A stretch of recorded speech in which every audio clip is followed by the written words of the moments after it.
देखो, पहले तुम्हें ये अच्छी तरीके से पता है कि अब क्लास 10th में आपका जो पहला चैप्टर है, देख लिया होगा, बुक सबने देख ली कि नहीं? ये बुक घर में जाके खोली कि नहीं? पहला चैप्टर आपका क्या है? Real number. क्या है? Real number. जैसा कि मैं कल क्लास 9th में भी बता रही थी, वही सेम बात मैं यहाँ रिपीट कर रही हूँ। आपकी जो बुक्स लगाई गई है ना, 6 से लेके 6, 7, 8, 9, 10 अभी तक जो बुक्स आपने पढ़ी, आप जब 6, मैंने आपको 6 में पढ़ाया था ना, उसके बाद आज ही पढ़ा रही हूँ, 8th में पढ़ाया, 8th में पढ़ाया नहीं, पढ़ाया 6 में पढ़ाया। तो वहाँ पे जो आपकी बुक थी, पहले जो आपने 6 पढ़ा है, इस बार की जो 6 की बुक है वो चेंज हो गई है और उसका फर्स्ट चैप्टर भी इस बार चेंज कर दिया है।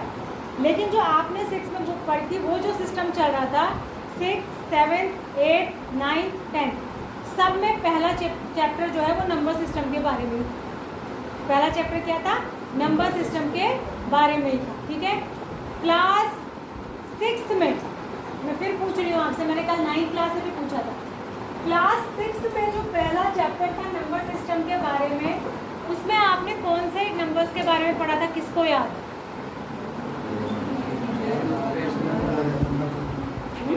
खड़े होकर बताओ, किसी को याद है? 6 पढ़ के आए ना आप? 6 में से उड़ के तो नहीं आए?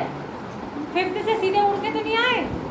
6 पढ़ी थी आपने, तो 6 क्लास में आपको याद होगा। बताइए आपने कौन से टाइप के नंबर्स के बारे में पढ़ा था क्लास 6 में? कौन बताएगा मुझे?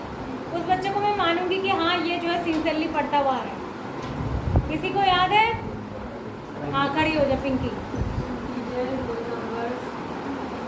शुरू में क्या पढ़ा? इंटीजर्स नहीं पढ़ा वहाँ ना। अब ऐसे तो सब बोल दो, इंटीजर भी बोल दो, होल नंबर भी बोल दो, नेचुरल नंबर भी बोल दो, रेशनल भी बोल दो, कुछ तो हो गई। यहाँ देखो, क्लास 6 में आपने पढ़ा था होल नंबर्स। क्या पढ़े थे? Whole numbers. क्लास 7 में क्या पढ़ा था? हाँ खड़े होकर बताओ जिसको याद हो, जिसको कॉन्फिडेंस है कि हाँ मैं सही बता रही हूँ या बता रहा है कोई? Boys girls? हाँ याद है कुछ? हाँ बताओ। नेशनल नंबर से नए टाइप के नंबर का नेशनल नंबर कौन से नंबर होते हैं भाई?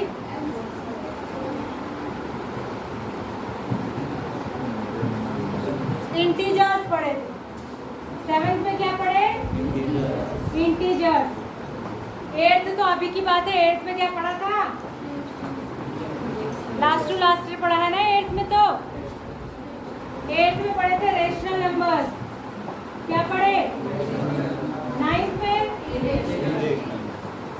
इरेशनल। 10th में क्या पढ़ने जा रहे हो? Real number. 10th में क्या पढ़ने जा रहे हो? ठीक है। और इससे पहले 5th में तुमने पढ़ा था नेचुरल नंबर। 5th में क्या पढ़ा? नेचुरल नंबर्स पढ़े। तो मेरा बताने का मकसद ये है कि आपको नंबर सिस्टम इंट्रोड्यूस तो कर दिया गया है क्लास 5th में, है ना? क्लास 5th में कर दिया गया, लेकिन क्लास 5th में आपको सारा नहीं बताया गया, है ना? अगर सारा एक साथ बता देंगे तो क्या नुकसान होगा बताओ? कुछ भी समझ में नहीं आएगा, क्योंकि जो क्लास 5th के बच्चों के समझने की क्षमता है वो क्लास 10th के बराबर तो नहीं है, क्लास 9th के बराबर तो नहीं है। तो 5th में वो जितना कंसेप्ट समझ सकते थे उनको उतना बताया, 6th में जितना समझ सकते थे उतना बताया, फिर थोड़ा और डेवलप हुआ दिमाग, फिर इंटीजर्स का कंसेप्ट बता दिया, क्योंकि इंटीजर्स बच्चा 5th में नहीं समझ पाएगा। 7th में आते आते हाँ उसकी समझ विकसित हो गई, डेवलप हो गई, तो उन्होंने कहा 7th में इनको इंटीजर्स बता देते हैं। थोड़े और बड़े हुए 8th में तो क्या बता दिया? रेशनल बता दिया। फिर पिछले साल इरेशनल बता दिया, और फिर अब आपको क्या बता रहे हैं? रियल। ठीक है, तो ये एक सीक्वेंस है। लेकिन इससे पहले खटर पटर इधर उधर ध्यान देना अगर आपको करना है, मैं बहुत प्यार से आपसे बोल रही हूँ, अगर आपका क्लास में मन नहीं लगता या आपको लग रहा है हमने नहीं पढ़ना है, तो मुझे बता दीजिए इज्जत के साथ कि मैडम हमारा मन नहीं करना है, मैं भी जाके रेस्ट करूँगी, तुम भी रेस्ट करो। पढ़ना है कि नहीं पढ़ना है? आपके 2 शिफ्ट के स्कूल में 20 से 25 मिनट का का पीरियड है जिसमें से 5 मिनट टीचर को आने में और तुम्हें बिठाने में लग गए, 20 मिनट मिलते हैं मुश्किल से, उसमें भी तुम्हारा पढ़ने का मन नहीं है तो सोचो क्या होगा आगे जीवन। तो जो नंबर सिस्टम हम पढ़ रहे हैं, पहले ये सारी चीज़ें क्लियर होनी चाहिए, तब जाके आप सबसे लास्ट वाला कंसेप्ट रियल नंबर को समझ पाएंगे। मेरी बात समझ रहे हैं? तो सबसे पहले नेचुरल नंबर में एक बार जल्दी जल्दी रिवाइज करा देती हूँ ताकि आप जो है थोड़ा सा कनेक्शन बना ले नीचे वाले कंसेप्ट के साथ, ठीक है, रियल नंबर्स के साथ। नेचुरल नंबर हर बार मैं बताती हूँ, सारे बच्चों को इसी तरीके से बताती हूँ कि नेचुरल का मतलब, ये नेचुरल वर्ड कहाँ से है? नेचर से, यानी नेचर में, प्रकृति में जब इंसान पैदा हुआ तो उसने कैसे गिनना शुरू किया होगा? 1 से। भाई 0 से थोड़ी ना गिनना शुरू करा, गिनना कहाँ से शुरू करा? 1 से। जब हम छोटे होते हैं तो हमें 0 का कुछ पता नहीं होता, 2, 3, 4 साल के बच्चे को 0 पता नहीं होता है। हम उसे गिनती सिखाते तो 1 से सिखाते हैं, एक चीज़ दिखाते तो बोलते हैं ये 1 है, 2 दिखाते हैं फिर उसको बोलते हैं ये 2 है, 3 दिखाते हैं फिर बोलते हैं 3 है, ऐसे बच्चा समझ लेता है। फिर थोड़ा बड़ा जब हो जाता है तब उसको 0 का कंसेप्ट समझ में आता है। वैसे भी 0 तो बहुत बाद में डिस्कवर हुआ ना, किसने डिस्कवर किया? किसने डिस्कवर किया? आप लगा रहे, आर्यभट्ट ने। किसने डिस्कवर किया? आर्यभट्ट ने। तो वो तो बहुत बाद की बात है ना, लेकिन काउंटिंग तो उससे पहले से ही चल रही थी। तो सबसे पहले नेचर में जो गिनती शुरू हुई, जो काउंटिंग शुरू हुई, वो कहाँ से शुरू हुई बेटा? 1 से। हमने कहा 1 2 3, हम ऐसे गिनना सीखे, 1 2 3 ऐसे करके हम पहले काउंट करते होंगे। तो हमने बोला कि इन सबको ना एक सेट के अंदर रख देते हैं। सेट माने एक जगह जहाँ पर सबको रख सकते हैं। जैसे कि आपको क्लास 10th में बिठा दिया गया है, बाहर से लिख दिया क्लास 10। अब ऐसा थोड़ी ना होता है कि किसी भी बच्चे से बोलते कहीं भी बैठ जाओ, या सारे क्लास 9 6 7 8 को बोलते एक ही जगह बैठ जाओ, सब एक जगह पढ़ेंगे, ऐसा होगा नहीं। तो क्या करना, अलग अलग डिवाइड करने के लिए, अलग अलग पहचान करने के लिए अलग अलग जगह बिठाना पड़ा। तो ऐसे ही हमने कहा नेचुरल नंबर भी क्लास ही समझो, क्लास को ही हम मैथ्स की लैंग्वेज में सेट कह रहे हैं। क्या कह रहे हैं? सेट। देखो बोर्ड में लिखा कितना अच्छा जा रहा है, बोर्ड में अब बोर्ड तोड़ दिया। तो नेचुरल नंबर को हमने एक जगह पे बंद कर दिया। हमने कहा इसके अंदर, इस क्लास के अंदर, इस रूम के अंदर नेचुरल नंबर रहेंगे और नेचुरल नंबर के सेट को हम एन से रिप्रेजेंट करेंगे। अब क्वेश्चन ये बहुत बच्चों के दिमाग में आएगा, मैडम एन से ही क्यों रिप्रेजेंट करेंगे? क्योंकि इसकी स्पेलिंग एन से स्टार्ट होती है नेचुरल वर्ड की। तो हमने कहा कि कैपिटल एन से नेचुरल नंबर को दिखाएंगे। इससे फ़ायदा क्या हुआ? ये यूनिवर्सल है, ये जो रिप्रेजेंटेशन है ना, ये यूनिवर्सल है। पूरी दुनिया में, चाहे अमेरिका में बच्चा मैथ्स पढ़ रहा हो, चाहे इंग्लैंड में पढ़ रहा हो, चाहे हिंदुस्तान में पढ़ रहा हो, चाहे दुबई में पढ़ रहा हो, सब जगह नेचुरल नंबर के सेट को एन से ही लिखा। ठीक है, ये हो गया। उसके बाद दूसरा, हमने जैसे ही 0 की डिस्कवरी हुई तो अब जिसने भी 0 डिस्कवर करा, जिसने भी मतलब आर्यभट्ट ने करा, फिर जो आगे मैथमेटिशियंस ने उसको यूज़ करा, तो उन्होंने ये बताया कि भाई 0 जो है 1 से छोटा नंबर है। 0 क्या है? 1 से छोटा नंबर है। तो 1 से छोटा है तो इस सेट में उसको पहले बिठाएंगे ना 1 से। भाई 1 से पहले हम तुमसे कहते हैं हाइट वाइज लाइन लगाओ, तो छोटा बच्चा आगे, फिर उससे बड़ा, फिर उससे बड़ा, फिर उससे बड़ा। तो इसी तरीके से 0 छोटा है, 1 से ध्यान इधर देना है। तो 0, फिर 1, फिर 2, फिर 3, फिर 4। तो हमने कहा भाई इसमें 0 भी आ गया, तो इस सेट को नया नाम दे देते हैं।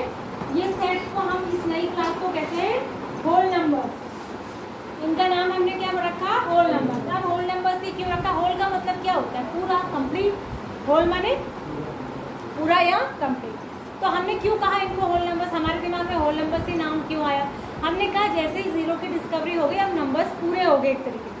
पूरे मतलब काउंटिंग को आगे बढ़ाने के लिए जितने डिजिट्स की ज़रूरत है, डिजिट्स माने 0 1 2 3 4 5 6 7 8 9, वो पूरी हो चुकी है। क्योंकि देखो 10 के बाद आपने 11, 10 आपको 9 के बाद 10 बनाना है तो 1, और क्या हो रहा है? तुम्हें चक्कर आ रहे हैं क्या? तुम्हें कुछ प्रॉब्लम हो रही है? तुम हिल डुल इधर उधर क्यों कर रहे हो? तुम इधर शिफ्ट हो, थोड़ा सा मन नहीं लग रहा क्लास में, बाहर जाना है तो अच्छे से बैठो, कंसंट्रेट करो। ठीक है, तो हमने कहा कि 10 डिजिट चाहिए, 0 1 2 3 4 5 6 7 8 9, 10 डिजिट मिल गई। तो अब हमें जैसे 9 के बाद 10 लिखना है तो हमने 1 0 लिख दिया। इसी तरीके से 99 के बाद 100 लिखना है तो 2 0 लगा दिए। 999 के बाद 1000 लिखना है 3 0, यानी 0 बढ़ाते जाओ तो काउंटिंग आगे बढ़ती जाती है। यानी डिजिट्स, देखो डिजिट्स और नंबर में फ़र्क होता है। डिजिट तो कितनी होती है? 9 10 ही होती है। डिजिट कितनी होती है? 10 होती है। 0 1 2 3 4 5 6 7 8 9। और नंबर्स कितने होते हैं? अनकाउंटेबल है। नंबर्स की कोई काउंटिंग एंडलेस है, वो कितनी भी हो सकते हैं, अनगिनत कहते हैं आप जिसको। ठीक है, तो हम जैसे ही हमको जीरो का पता लगा, हमने कहा नंबर्स पूरे हो गए, एक तरीके से डिजिट्स पूरी हो गई, तो उनको कहा होल कंप्लीट, तो हमने कहा इनको होल नंबर्स कहेंगे।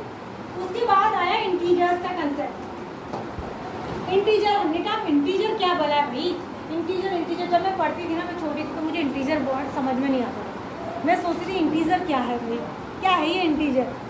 तो इंटीजर क्या होते हैं, अगर हम इसको सिंपल लैंग्वेज में समझेंगे तो ऐसे नंबर जो साइन के साथ लिखे जाते हैं। साइन किसका, मैथ्स में किसके साइन, 4 ही साइन मेन होते हैं। मेन बेसिक साइन बता रहा हूँ, साइंस तो बहुत सारे होते हैं, बेसिक क्या होते हैं, 4 क्या होते हैं, प्लस माइनस मल्टीप्लिकेशन डिवीजन। उसमें से जब नंबर्स को प्लस या माइनस का साइन लगा के लिखा जाता है तो वो इंटीजर्स कहलाते हैं। ठीक है, जब तक हम सिर्फ नेचुरल नंबर और होल नंबर्स को जानते थे तब तक हम साइन नहीं लगाया करते, क्योंकि तब सारे नंबर क्या थे, पॉजिटिव ही थे। अब ये साइन का कंसेप्ट कैसे आया होगा, सोचो अपने दिमाग में इन चीज़ों की कल्पना करा करो। मैं तो सिर्फ कल्पना ही करके मैंने भी ये सोचा ऐसा, ठीक है, मैंने ये सोचा कि इंटीजर क्यों आए होंगे, मतलब क्या ज़रूरत पड़ी कि नंबर्स के आगे से साइन लगाए, ये कंसेप्ट कहाँ से आया। तो देखो, जब पहले ये सारी चीज़ पता नहीं थी ना, देखो मैथमेटिक्स हो चाहे साइंस हो, वो धीरे धीरे डेवलपिंग स्टेज में है ना। वो हम नहीं कह सकते कि हमको पूरी मैथ्स आ गई या पूरी साइंस आ गई दुनिया में सबको। हम जितनी मैथमेटिक्स या साइंस दुनिया में एग्जिस्ट करती है, जितनी नॉलेज दुनिया में एग्जिस्ट करती है, उसका हम 1-2% ही अभी तक पता लगा पाएंगे। ठीक है, तो अभी ये डेवलपिंग स्टेज में है, अभी आगे कितनी और खोजें हो जाएंगी, कितनी और डिस्कवरी साइंस में हो जाएगी, मैथ्स में हो जाएगी। तो धीरे धीरे आदमी आगे बढ़ा है, मैथ्स में भी, साइंस में भी, हिस्ट्री में भी। हिस्ट्री में तो आगे नहीं बढ़ता है, हिस्ट्री पीछे की होती है। ठीक है, वो बनती जाती है, वो भी नई नई बनती जाती है, पीछे की रहती है और नहीं बनती जाती। तो पहले कैलकुलेशन हुआ करती होंगी जब छोटे छोटे पिछले टाइम में जब बच्चे होते होंगे, तो पहले मान लिया उन्होंने प्लस किया, मल्टीप्लाई करा, मेन ये प्लस माइनस की बात हो रही है। तो कभी कभी किसी क्वेश्चन के कैलकुलेशन में आज ऐसा होता है, उस समय पे जब पहली बार हुआ होगा, आप जब कैलकुलेशन करते हैं ना, तो आपके पास कई बार होता है ऐसा कि आप ऊपर से क्वेश्चन कैलकुलेट करते हुए आ रहे और नीचे आ गया 2 - 10 होता है ना, बहुत होता है ना, 2 - 10 आ जाए, 1 - 9 आ जाए, कोई भी, मतलब छोटा नंबर माइनस बड़ा नंबर आ जाए, ऐसा होता है। तो ये कभी ना कभी पहली बार भी तो हुआ होगा, किसी क्वेश्चन को सॉल्व करने के लिए ये पहली बार भी हुआ होगा ना कभी। अब तो ये आपके उसमें आ गया, रूटीन में आ गया, आप क्वेश्चन सॉल्व करते हैं, कहीं पे नेगेटिव नंबर, छोटा नंबर पहले आ जाता है। तो जब ये पहली बार हुआ होगा तब मैथमेटिशियन ने सोचा होगा कि भाई इसको क्या लिखें, भाई 10 - 2 को तो हम 8 लिखते थे, अब अगर हम 2 - 10 को भी 8 ही लिख देंगे तो पहचान कैसे होगी कि कौन सा 2 - 10 है और कौन सा 10 - 2 है। ठीक है, तो इसके लिए उन्होंने कहा ये उल्टा हो रहा है, मतलब 2 में से, छोटे में से बड़ा नंबर तो माइनस हो नहीं सकता, और अगर ऐसी कंडीशन आ जाए कि कहीं क्वेश्चन में ऐसा आए तो इक्वल टू करके फिर इसको नीचे क्या लिखा जाए, तो इन्होंने कहा इसको हम -8 लिख देंगे। तो यहाँ से नेगेटिव नंबर का कंसेप्ट शुरू हो गया, यानी नेगेटिव का साइन लगाने लगे नंबर के आगे। बस यहीं से जब नेगेटिव नंबर का शुरू हुआ तो पॉजिटिव नंबर, देखो पॉजिटिव नंबर्स जो होते हैं ना, पॉजिटिव इंटीजर्स, उसमें हमें साइन लगाने की जरूरत नहीं होती है जनरली। नंबर लाइन पे तो हम साइन लगा के दिखाते हैं, पर अगर 1 लिखा है तो ये अंडरस्टूड है कि ये +1 ही है, इसको हम ऐसे लिख ज़रूर सकते हैं पर हम इसकी ज़रूरत नहीं समझते। अगर मैंने कहीं पे 1 लिखा है और कहीं पे -1 लिखा है, दो चीज़ लिखी, तो आप तो पहले ही समझ गए ना कि ये +1 है और ये -1 है। अब दोनों का ऐसे नहीं लिख सकते, लेकिन अगर दोनों को ही 1 लिख देंगे तो पहचान नहीं हो पाएगी कि कौन सा +1 है कौन सा माइनस, तो एक पे तो साइन लगाना पड़ेगा, हमने कहा नेगेटिव में लगा दीजिए, तो दूसरा तो अपने आप ही पॉजिटिव होगी। ठीक है, तो यहाँ से नए नंबर्स की शुरुआत हुई, नेगेटिव नंबर्स, और हमने कहा जो नेगेटिव नंबर है वो 0 से क्या है, छोटे हैं, तो इनको नंबर लाइन में कहाँ पे रखेंगे, लेफ्ट हैंड साइड पे रखेंगे 0 से पहले। तो नंबर लाइन सबको पता है ना, नंबर लाइन आप कैसे बना देंगे, नंबर लाइन में बीच में क्या आता है, 0, इधर हम लिखते हैं 1 2 3 4, ये चलता जाएगा, इधर लिखते हैं -1 -2 -3 ऐसे। तो ये जो बनाया हमने, जिसमें 0 भी है, पॉजिटिव नंबर भी है, नेगेटिव, ये क्या हुए, इंटीजर, ये क्या हुए, इंटीजर। तो फाइनली इंटीजर्स ऐसे नंबर हैं जो साइन के साथ लिखे जाते हैं। ठीक है, जो आगे से प्लस या माइनस का साइन लगा के लिखे जाते हैं वो क्या कहलाए, ठीक है। उससे पहले तक हम नंबर्स को क्या कहते थे, होल नंबर, उससे पहले तक क्या कहते थे, नेचुरल, जब तक 0 पता नहीं था क्या कहते थे, नेचुरल नंबर। 0 भी रख दिया उसमें तो क्या कहने लगे, होल नंबर। उसी सेट में नेगेटिव नंबर भी ऐड कर दी तो आप उनके सेट को क्या नाम दे दिया आपने? इंटीजर। बात समझ आ गई? ये हो गई। अच्छा एक बात और ध्यान रखना है, जब हम नंबर लाइन पे राइट हैंड को जाते हैं, ये मैंने आपको क्लास 6 में तक बताई थी ये बात, जब हम राइट हैंड को जाते हैं तो नंबर बड़े होते जाते हैं, यानी 0 से बड़ा 1, 1 से बड़ा 2, 2 से बड़ा 3, 3 से बड़ा 4 ऐसे। और जब लेफ्ट की तरफ को आते हैं तो नंबर छोटे होते जाते हैं, यानी 0 से छोटा -1, -1 से छोटा -2, -2 से छोटा -3। तो इससे आप क्या समझे? माइनस में जो नंबर जितना बड़ा दिखाई देता है वो उतना ही छोटा होता है। यानी अगर आपसे पूछूं कि -10 छोटा है या -50, -50 क्या है? छोटा है। प्लस में तो जो नंबर बड़ा दिखाई दे रहा है वही बड़ा है और जो छोटा दिखाई दे रहा है वही छोटा है, लेकिन माइनस में जो नंबर जितना बड़ा दिखाई दे रहा है वो उतना ही छोटा है। बात समझ में आ गई आपको? तो ये इंटीजर तक पहुंच गया। आप अभी कौन सी क्लास तक पहुंच गया? 7th। कहाँ तक पहुंच गए? 7th। अब आप आए 8th में। अब आप कहाँ आए? 8th में। अभी आप 10th में नहीं आए। 10th में आप आएंगे, एक क्लास और जंप करेंगे तब आ गए आप 10th में। लग रही ना मुझे? आपको मैंने 6 का पूछा, आपको नहीं आया। 7 का पूछा, नहीं आया। 8 का पूछा, नहीं आया। 9 का पूछा, नहीं आया। और आप कह रहे हैं हम 10th में पहुंच गए। तभी तो 10th में फेल हो जाते हैं या 9th में फेल हो जाते हैं। 9th में फेल क्यों होते हैं? क्योंकि 8 तक का ही नहीं आता, क्योंकि हम छलांग लगा के आ गए। हमने सिर्फ क्लास चेंज करी, कंसेप्ट तो पढ़ा ही नहीं, और वही आप 10th में आ गए हो। इसीलिए मैं आज का दिन वेस्ट करके, वेस्ट तो नहीं कहूँगी मैं, यूटिलाइज करके आपको पिछला बता रही हूँ ताकि मुझे अगला समझाने में आसानी हो। ये मैं अपने लिए कर रही हूँ, आपके लिए पता नहीं कितना बेनिफिशियल है, पर मेरे लिए रहेगा। क्योंकि अगर मैं पढ़ाते पढ़ाते आपको बीच में पूछूँ कि पता चला मैं रियल पढ़ा रही हूँ और आपसे पूछूँ बेटा रेशनल क्या होता है, आपको आता ही नहीं, सब बैठे चुपचाप। फिर पूछूँ रेशनल क्या होता है, आपको आता ही नहीं, सब बैठे चुपचाप। फिर तो पढ़ाने का मकसद ही खत्म हो जाएगा। ठीक है, तो अभी आप 7 तक पहुँच गए। हमने ये समझ लिया, ये समझ लिया, ये समझ लिया। अब हम पढ़ेंगे, सॉरी ये समझ रहे, ये समझ रेशनल नंबर। रेशनल नंबर क्या होते हैं? बहुत आपने डेफिनेशन पढ़ी होगी, कल मैंने 9th में भी यही पढ़ाया, वही मैं आज रिपीट कर रही हूँ। यहाँ सेम ही क्लास चल रही है बिल्कुल, जो मैंने कल 9th में पढ़ाया वही चीज़ मैं आज 10th में पढ़ा रही हूँ, क्योंकि बेसिक तो वही है। ठीक है, रेशनल नंबर की डेफिनेशन आपने पढ़ी थी क्लास 8th में। ऐसे नंबर जिनको P/Q की फॉर्म में लिख सकते हैं, जहाँ पर P और Q इंटीजर्स होने चाहिए और कोप्राइम भी कहते हैं, कोप्राइम्स होने चाहिए, और Q शुड नॉट बी 0। ये डेफिनेशन पढ़ी थी आपने। रेशनल नंबर ऐसे नंबर होते हैं जिनको P/Q की फॉर्म में लिख सकते हैं, जहाँ पर Q 0 नहीं होना चाहिए। यही पढ़ी होगी, हमने भी यही पढ़ी। आज से कितने साल पहले? तुम 10th में कौन से ईयर में हो? 2025 में। मैं 10th में थी 1998 में। कितने साल पहले की बात हो गई? ये मेरे 27 हो गए। हाँ, 27 साल पहले मैंने 10th किया, तब भी मैंने यही डेफिनेशन पढ़ी। सोचो, मतलब ये डेफिनेशन वही है। अब क्या हुआ, मैं इसको जब बच्चों को पढ़ाती हूँ ना तो मुझे अपना 10th याद आता है हमेशा, क्योंकि कुछ चीज़ें हम नहीं पढ़ते ना, तो हमें टफ लगता है, जबकि कंसेप्ट इतने ईजी है ना बेटा। पर कई बार क्या होता है कि जब हमें समझाया जाता है, टीचर जब समझा रहे होते हैं तो वो अपने लेवल से समझा देते हैं। उन्होंने आपको समझा दिया कि ऐसे नंबर जिनको P/Q के फॉर्म में लिख सकते हैं, Q शुड नॉट बी 0, उसको रेशनल कहते हैं। अब बच्चे चुपचाप बैठे, उन्होंने सुन तो लिया, समझ उनको कुछ नहीं आया मैम ने क्या बोला। ऐसे ही हमें समझाया गया तो समझ हमें भी कुछ नहीं आया कि इसका मतलब क्या है। मतलब वो डेफिनेशन तो, बुकिश डेफिनेशन तो बोल दी, पर हमें भी समझ में नहीं आता था। मुझे बहुत टाइम तक समझ में नहीं आता था कि रेशनल नंबर की डेफिनेशन का मतलब क्या है। फिर मैंने उस पर रिसर्च किया। रिसर्च ऐसा कुछ नहीं, रिसर्च क्यों किया? जब मैं पढ़ाने लगी, यानी जब मैं टीचर बन गई, फिर मैंने सोचा कि बच्चों को इसको ईजीली कैसे बताया जाए। मतलब हम ज़रूरी है कि हम ready to write definition book की ही बोले। इसका सीधा सा मतलब ये है, कल 9th में भी मैं बता रही थी, आज फिर आपको भी बता रही हूँ। अगर आप 9th में मैंने पढ़ाए होते तो मैंने आपको यही बताई बात होती, 8th में भी, फिर 9th में, फिर 10th में। ऐसा कोई भी नंबर जिसको हम न्यूमरेटर अपॉन डिनोमिनेटर की फॉर्म में लिख सकते हैं। किस फॉर्म में लिख सकते हैं? Numerator upon denominator. इसका और इजी मेथड क्या है समझने का? कि जिसको हम फ्रैक्शन की फॉर्म में लिख सकते हैं। आपने फ्रैक्शन तो पढ़े ही हैं, 1/2, 3/2, 1/, ये सारे क्या है? फ्रैक्शन। क्या है ये? फ्रैक्शन।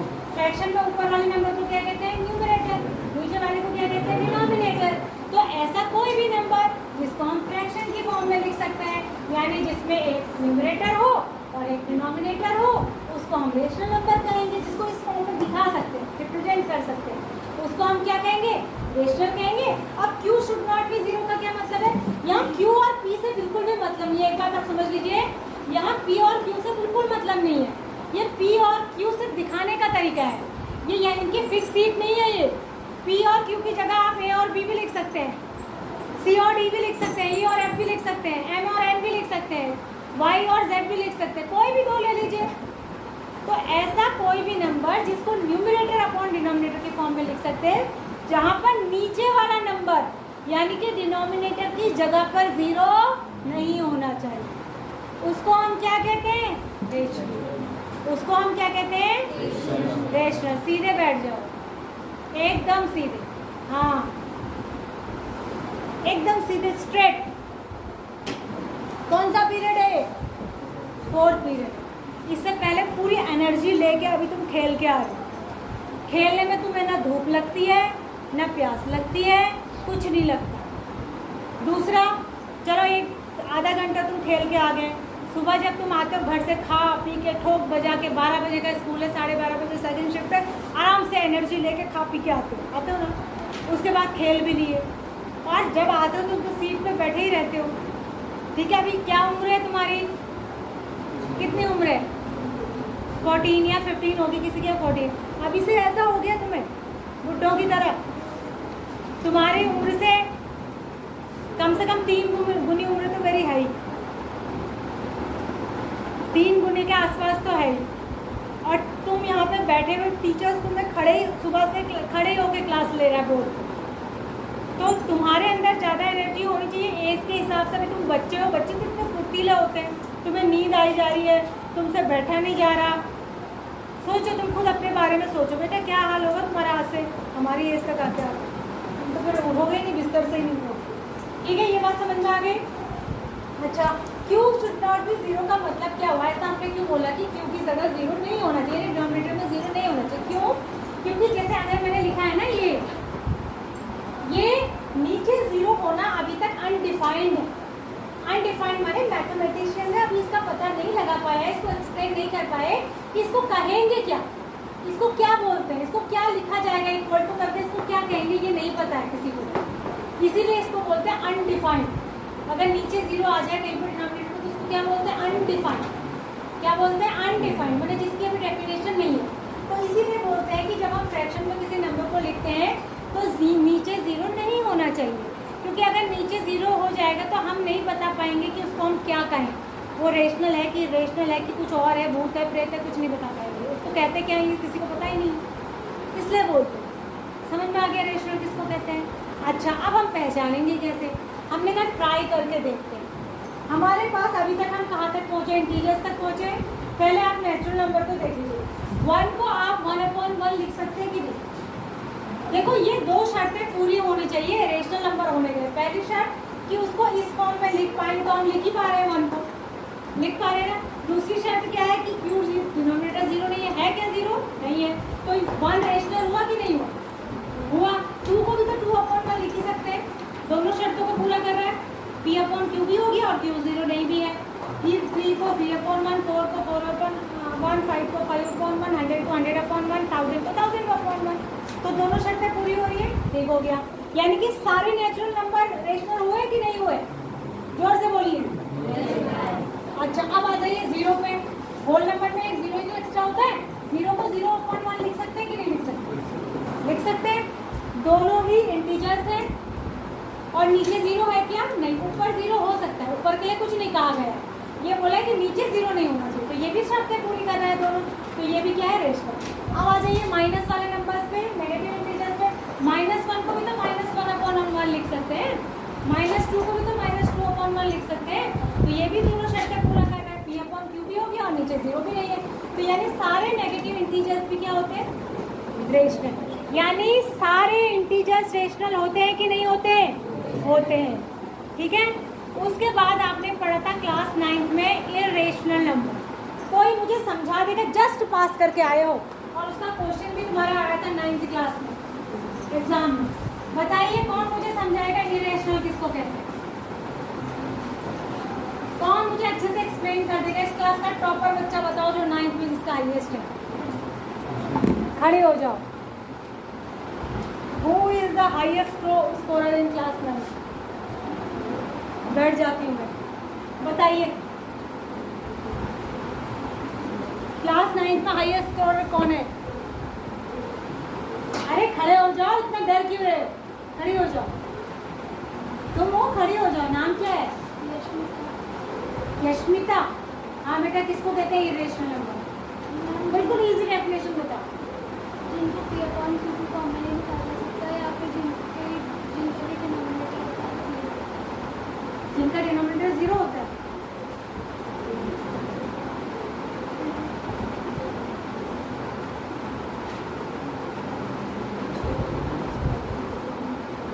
वीरेन बता रहे थे इसको क्यों वो कर रहे हो? तुम बताने वाले? हाँ बताओ, कौन बताएगा? और कौन है सेकंड हाईएस्ट स्कोरर? जो नंबर नॉन टर्मिनेटिंग और नॉन रिपीटिंग। थोड़ा सा वेरी गुड, क्लैप करो उसके लिए। लेकिन नॉन टर्मिनेटिंग और नॉन रिपीटिंग है क्या? किस चीज़ के बारे में कहा जा रहा है? कोई एक नंबर वहाँ पर रिपीट नहीं होना चाहिए। किसमें? जो p अपॉन q वाला जो नंबर बता तो रहे हो लेकिन वहां तक पहुंच नहीं रहे हो जहाँ पहुंचना है। बैठ जाइए, गुड। चलो उसने इनिशिएट तो किया। यहाँ देखो, जब आपको इरेशनल नंबर बताए गए ना, तो उसमें आपको एक पहले चीज बताई गई होगी जिसको कहते हैं डेसिमल एक्सपेंशन। बताया था? डेसिमल एक्सपेंशन बताया था? किसी ने पढ़ाया क्लास 9 में कि नहीं पढ़ाया? अरे क्लास 9 में डेसिमल एक्सपेंशन पढ़ाया किसी ने कि नहीं पढ़ाया? सच बताओ, नहीं पढ़ाया? बुक में है तुम्हारी, पढ़ाया नहीं? अरे कैसी बात कर रहे हो? किस टीचर ने पढ़ाया? देखो सीधे मना कर रहे हैं कि टीचर ने ही नहीं पढ़ाया। ये बोलो कि हमने ही नहीं पढ़ा। ट्यूशन में पढ़ा होगा भाई, ट्यूशन जाते हो वहां भी तो बताया होगा। 90% बच्चे तो ट्यूशन गए ही होंगे इसमें से क्लास 9 में। वैसे तो मैं 100% मान के चल रही हूँ, फिर भी चलो 90% तब भी गए होंगे। तो चलो स्कूल के टीचर ने नहीं बताया, ऐसा हो ही नहीं सकता कि बुक में कंसेप्ट आपको बताया नहीं गया। और चलो नहीं बताया, ट्यूशन में बताया था। पिंकी नहीं याद है? चलो यहाँ देखो, डेसिमल एक्सपेंशन 3 तरीके के होते हैं। ध्यान से सुनो, आज मैं समझा रही हूँ, कल से पूछने वाला सिलसिला चालू होगा। और फिर 3 तरीके के डेसिमल एक्सपेंशन होते हैं। डेसिमल एक्सपेंशन से क्या मतलब है? जब हम एक नंबर को दूसरे नंबर से डिवाइड करते हैं तो 3 बातें पॉसिबल हैं, 3 चीजें हो सकती हैं। पहली चीज जैसे कि 1/2। जब हम 2 से 1 को डिवाइड करते हैं तो आंसर आता है 0.5, यानी पूरा पूरा डिवीजन चला जाता है और ख़त्म हो जाता है। ये मैं बात कर रही हूँ डेसिमल वाले नंबर की, जिसमें दशमलव या डेसिमल, हिंदी में इसको कहते हैं दशमलव। पता है तुम्हें डेसिमल को? कितने बच्चों को पता है? तो जिसमें डेसिमल आता है वो वाले डिवीजन की अभी फिलहाल मैं बात कर रही हूँ। तो या तो पूरा पूरा डिवाइड हो जाएगा, डेसिमल खत्म। इसको ऐसे डेसिमल को कहते हैं टर्मिनेटिंग डेसिमल। क्या कहते हैं? टर्मिनेटिंग का मतलब है किसी चीज का फिनिश हो जाना, खत्म हो जाना, उसको कहते हैं टर्मिनेटिंग। टर्मिनेट होने का मतलब क्या होता है? खत्म हो जाना, फिनिश। तो यहाँ डेसिमल पूरा पूरा डिवीजन चला गया, यानी पूरा पूरा खत्म हो गया। तो ये हो गया एक टाइप। दूसरा होता है ऐसा जैसे 1/3। इसको डिवाइड करेंगे तो जाएगा ही नहीं 3 में 1 का। पहले ही आप पॉइंट लगाएंगे, 0 बढ़ाएंगे, कितना हो जाएगा 10। फिर लिखेंगे 3 3 जा 9, फिर 1 बच जाएगा, फिर 0 बढ़ाएंगे, 3 3 जा 9, 3 3 जा 9, ये आते रहेगा 0.33333 कंटिन्यू यही आएगा। इसको कहते हैं, इसमें डेसिमल खत्म हो रहा है, टर्मिनेट हो रहा है डेसिमल नहीं, तो इसको कहते हैं non terminating. Non terminating repeating. एक तो ये टर्मिनेट नहीं हो रहा, दूसरी बात ये रिपीट हो रहा है नंबर, तो इस डेसिमल का नाम होता है नॉन टर्मिनेटिंग रिपीटिंग डेसिमल, जिसके लिए आपकी बुक में वर्ड दिया गया है non terminating recurring. Recurring word दिया गया है, रीअकरिंग मतलब रीअकर माने अकर माने आना, होना, ठीक है, बार बार होना, बार बार आना। तो रीअकरिंग या रिकरिंग वर्ड की जगह मैं रिपीटिंग इसलिए यूज़ कर रही हूँ ताकि आप उस वर्ड से उसको आप इजीली समझते हैं ना, फेमिलियर है उसके साथ। रिपीट का मतलब आप ज़्यादा इजीली समझते हैं रीअकर की कंपैरिजन में। ये हो गया। तीसरा होता है, आपने बहुत बार देखा होगा बेटा, आप जब छोटी क्लासेस में डिवाइड करते थे तो कई बार ऐसा होता था कि ना तो पूरा पूरा डिवीजन जा रहा है और अनशर्ट कुछ भी नंबर आते ही जा रहे हैं, मतलब रिपीट भी नहीं हो रहे, खत्म भी नहीं हो रहा, कुछ कुछ कुछ कुछ कुछ कुछ आते जाते हैं। इसको कहते हैं, इस तरीके के डेसिमल को कहते हैं non terminating, non repeating, non terminating, non repeating. मुझे बताना ना लंच होगा, मैं पढ़ाने में भूल जाती, पहला आज सुनाई दे हो गई। नॉन टर्मिनेटिंग, नॉन रिपीटिंग कितने बजे होता है? भाई भाई मैंने तुम्हारे 5 मिनट खा दिए।